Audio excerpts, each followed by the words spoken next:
মাত্র ১৫০০ টাকা বেতনে মাদ্রাসার দায়িত্ব নিয়েছিলেন। এখন তার প্রতিষ্ঠিত মাদ্রাসায় মাসে শুধু বেতনই ওঠে ৭৫ লক্ষ টাকা। ভর্তি ফি বাবদ পান প্রায় ১.৫ কোটি টাকা। গল্পটা মুফতি আব্দুল কাইয়ুম মোল্লার, যিনি শত শত এতিম বাচ্চার অভিভাবক হয়ে আছেন। বাচ্চাদের কড়া শাসনে নয়, বরং আদর করে শেখানোতেই বিশ্বস্ত তিনি। নিজের শিক্ষার্থী এবং বয়সে ছোট হলেও কাউকে তুই করে ডাকেন না আব্দুল কাইয়ুম। শিক্ষার্থীদেরকে তিনি বাবা, বাবাজি এবং আব্বু বলে ডাকতেই স্বস্তি পান। তার কারণে সাধারণ মানুষের মন থেকে মাদ্রাসা শিক্ষা নিয়ে ভুল ধারণাগুলো দূর হচ্ছে।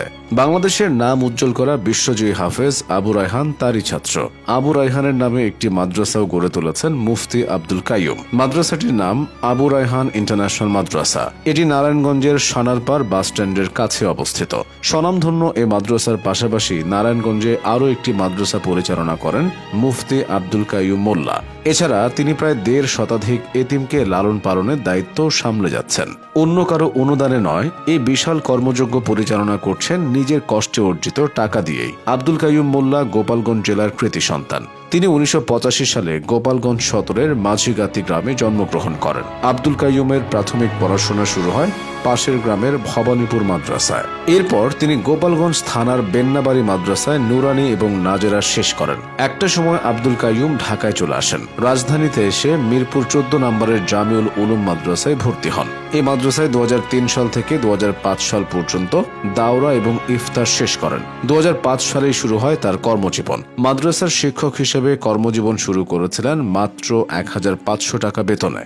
এত অল্প টাকা বেতন পেলেও আব্দুল কাইয়ুমের মন ছিল বড়ই উদার। তিনি তার প্রথম বেতনের ৩ ভাগের ১ ভাগ অর্থাৎ ৫০০ টাকা মক্তবের শিক্ষার্থীদেরকে খাওয়ানোর পেছনে খরচ করেছিলেন। সেখান থেকেই শুরু।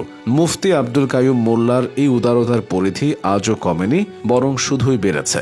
এতিমদের প্রতি তার আলাদা মায়া এবং দরদ কাজ করে। নিজে মাদ্রাসায় উপস্থিত থাকলে কখনো তাদের ছাড়া খেতে বসেন না। মাদ্রাসার শিক্ষার্থীদেরকে সিরিয়াল অনুযায়ী প্রতিদিন নিজের ঘরে দাওয়াত করে খাওয়ান। আদর স্নেহের পাশাপাশি সম্মান দিতেও ভোলেন না। শিক্ষার্থীদের প্রতি তার এই টান একদিনে জন্মায়নি। মাদ্রাসায় থেকে পড়ার কারণে পরিবার থেকে অনেকটা বিচ্ছিন্ন থাকে শিশুরা। আব্দুল কাইয়ুমের ক্ষেত্রেও তাই হয়েছিল। তার বয়স তখন ১০-১১ বছর। ওই সময়ে তিনি নুরানির ছাত্র ছিলেন। ছোটবেলা থেকে দারিদ্র্যকে সঙ্গে নিয়ে চলা আব্দুল কাইয়ুম একবেলা খেতেন, আরেক বেলা না খেয়ে থাকতে হতো।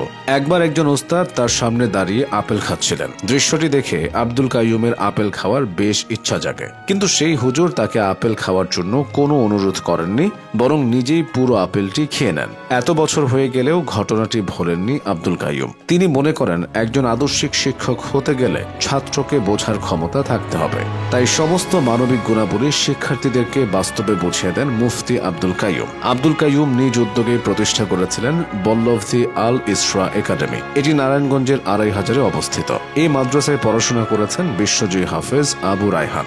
নিজের এই কৃতি ছাত্রকে নিয়ে প্রায় গর্ব করেন মুফতি আব্দুল কাইয়ুম, যে কারণে তার নামে আলাদা একটি মাদ্রাসা প্রতিষ্ঠা করে ফেলেছেন। এটি হলো আর রায়হান ইন্টারন্যাশনাল মাদ্রাসা। মাহফিলের কাজে মুফতি আব্দুল কাইয়ুম দেশের বিভিন্ন অঞ্চলে যান। তিনি কোনো মাদ্রাসার নাম মুখে নিলেই সবাই ভেবে বসেন এটি বুঝি তার মাদ্রাসা। তারপর সেখানে ঝাঁকে ঝাঁকে ছাত্র যেতে থাকে। তার প্রতি মানুষের আস্থাটা এমনই। মুফতি আব্দুল কাইয়ুম মোল্লার দীর্ঘ এই পথ চলা উদাহরণ হয়ে থাকবে।